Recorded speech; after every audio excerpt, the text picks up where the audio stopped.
鴨寮街咧，其實集中買一啲電子零件啊，或者係一啲我哋叫做男人嘢多啲啦，即係嗰啲電線啊、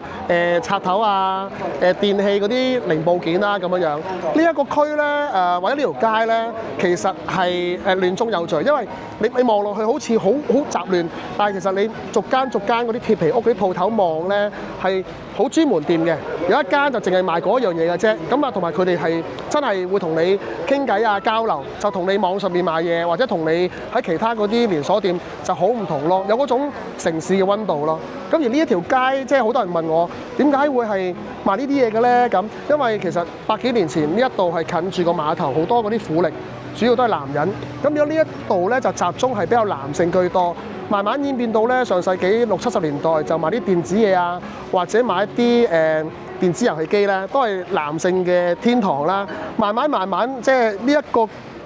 區域或者呢一個街區就好似係男士會喜歡嘅嘢會多啲。咁你知都係成行成市啦，變咗就好多賣電子啊、電器啊、家品啊、小家電啊、零部件嘅鋪頭就越嚟越多咯。